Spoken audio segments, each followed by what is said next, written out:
I'm standing outside a house on the edge of the Nur Shams refugee camp in the occupied West Bank, where this family says that their relative died in an Israeli prison at the end of last year. They said Israel's army detained him from here. He was healthy at the time, and he died within their custody within a week. Now, he is just one of nearly 100 Palestinians who have died in Israeli detention centers since Israel's war with Hamas began more than 2 years ago. He was in a very good health. When we received the news of his death, we were shocked because he was actually in a good health.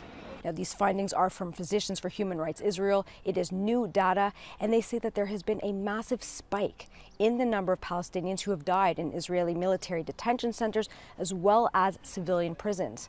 By comparison, in the 10 years prior before the war, less than 30 Palestinians died in Israeli custody, although far fewer people had been rounded up.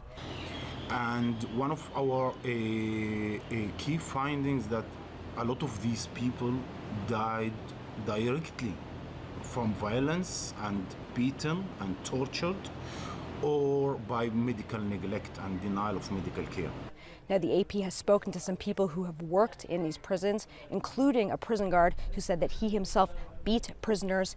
The guard spoke to the AP on condition of anonymity for fear of reprisal.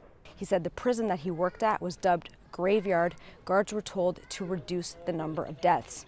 He said that one day he showed up to work and there was a Palestinian dead in the yard, and he said people rarely flinched. It was business as usual. The prison service and Israel's army declined to comment on the number of people who have died in its custody.